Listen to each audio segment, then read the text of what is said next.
Welcome back to Doc Talk. I'm Dr. MJ. This good-looking gentleman right here is Dr. AJ. Welcome back, AJ. What's up, brother? How you doing? Are we doing this again? You're too strong. Oh, you're too strong. What's up? How you doing? You been eating good? Trying. I see that, man. Trying I like a little that. bit. Trying a little bit. I don't want to become What's diabetic. our topic today, man? What's our topic? Diabetes. Diabetes, man. That's a big topic. A lot of people are interested in talking about it.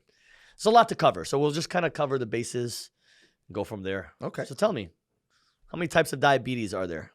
Two types. Two Type types. 1, which typically presents in younger patients, and type 2, typically after the age of 40, depending on your diet and your lifestyle. Obesity is a big trigger, of course, eating a lot of sugar. And this is something that we definitely have to discuss because it's a pretty common, disorder in a lot of our patients. I was going to tell you a story. There was one of my friends, he was telling me that when he was younger, he was like 7 or 8 years old, and he was, urinating the bed at night.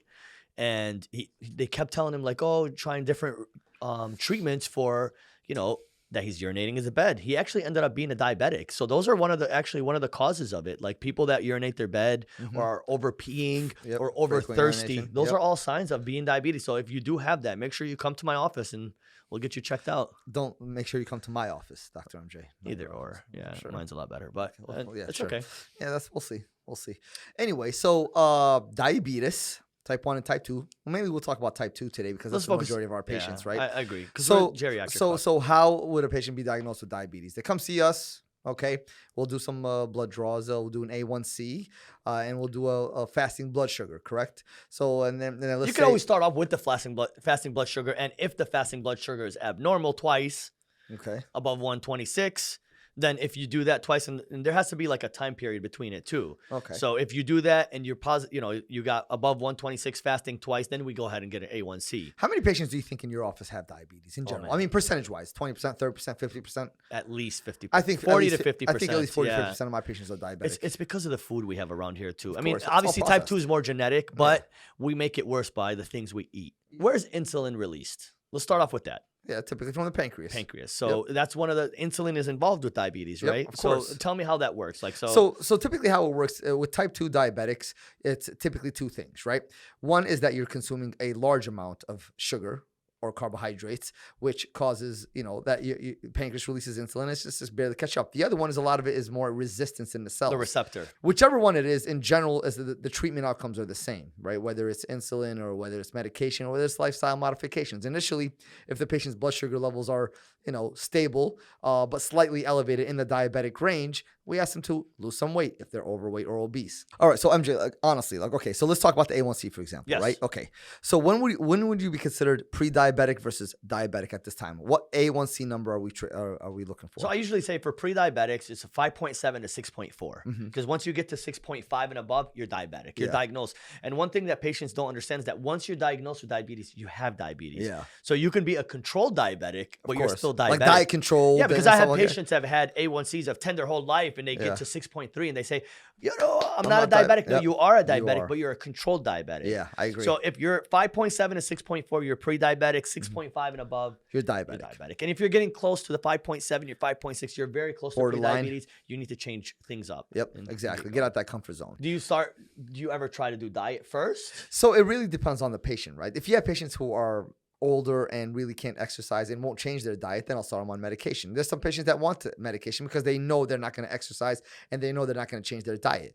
But if the patient's willing to actually change their lifestyle, increase their activity a little bit, lose some weight, then yes, we'll start on lifestyle modifications. Now, if I bring them back in a few months and they've tried everything and their A1Cs are higher or at the same, then that's when I go ahead and initiate. You don't want to cause damage. That's the one thing about diabetes versus all the other diseases, that like when diabetes gets out of control for too long of a period, it starts damaging things, right? Yeah, of course, the kidneys, exactly. The kidneys, the heart, everything else. So that's I get the point. Like, so like you're saying, if they are unable to exercise, unable to diet, then you put them on the medication because you don't want them to have renal failure. You don't want them to start spilling protein in the urine. Exactly, and sugar. But see, a lot of patients, everybody, you look at these guidelines and they'll say, okay, well, lifestyle modifications initially. Well, what if you have an 84-year-old that has bilateral knee replacements, really doesn't really walk much, and physically unable to do a lot of exercise, and they're morbidly obese. Well, I think that at that point, that's when I start the medication because it's going to help them more. The secret is to try to control their blood sugars because to decrease their risk of heart attack and to decrease their risk of stroke, because diabetes increases the risk of both of those, stroke and heart attack.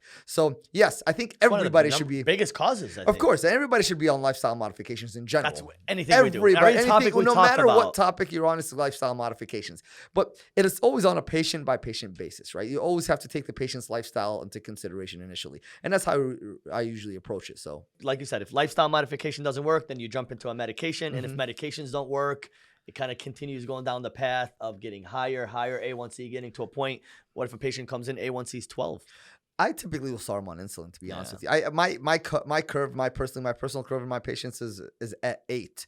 Now, if they come to me and their A1C is 8 and they don't want to exercise, don't want to do anything, typically I'll start them on insulin, because you look at a lot of these guidelines. Insulin really is the best, but not everybody wants to stick themselves with insulin. Unfortunately, so that right? honestly, I use that sometimes to just kind of like encourage patients. Say, hey, listen, if you don't change your diet, you don't exercise.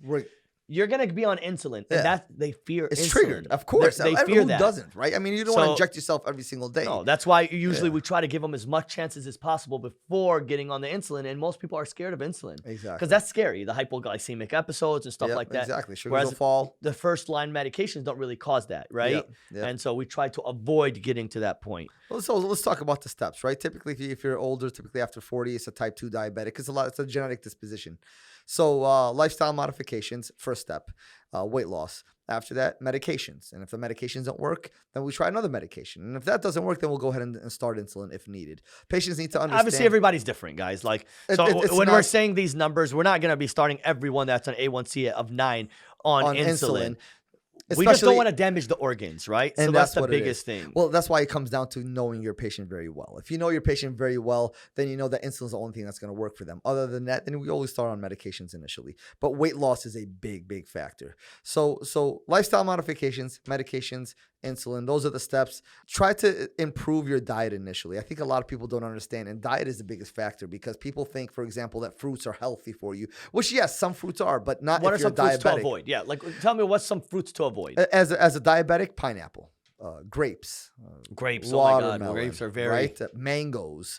What do you prefer? Like, okay, so let's say I want to eat fruits and I'm diabetic. What do you recommend? An apple and pears, right? Pears and apples. You always told me that. Pears and apples. Dad is a diabetic. You always told him stay away from the grapes, Dad. Take half an apple a day. Stay away from bananas as well. Yeah. Yes, they're good with potassium, but they're also high on carbohydrates as well. You know what ends up happening? I'll tell you. So with fat tissue, when the pancreas releases insulin, right? Just imagine this. The pancreas releases insulin. It gets in the bloodstream.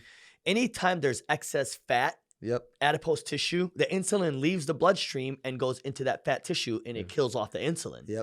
So what I try to tell people is the less fat you have, the more insulin you have in the bloodstream, the better your sugar's under control, right? So that's the way I try to explain it to people. So that's why I push for the diet. I push for the exercise to get that fat off so we can keep some of that insulin in the bloodstream to keep your sugar under control. Absolutely. So, guys, speak to your doctors about how to treat your diabetes, how to improve your lifestyle. Always start out with, bettering yourself. Remember that you're the best version. You're the best advocate for yourself as well. So I think people need to, increase their activity daily. 30 minutes a day for 5 days is the best recommendation I can give.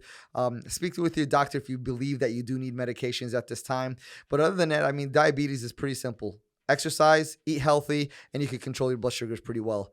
Unless you're a type 1, which that's a whole different topic. That's a whole different topic that we could get into, that you will definitely require insulin the rest of your life, unfortunately. So, and that's pretty much diabetes. Or diabetes. Like I said, guys, like AJ said, talk to your primary care. That way he can give you a better understanding, because he knows you better and he knows your numbers better. But we're just giving you a broad spectrum on that. That's good, man. Okay? You're not diabetic, are you?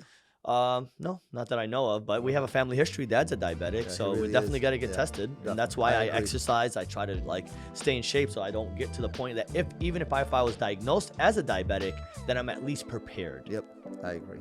All right, man. Thanks, AJ. Thanks for joining me today, brother. I'll see you soon. Yes, sir. All right, man. Till the next time.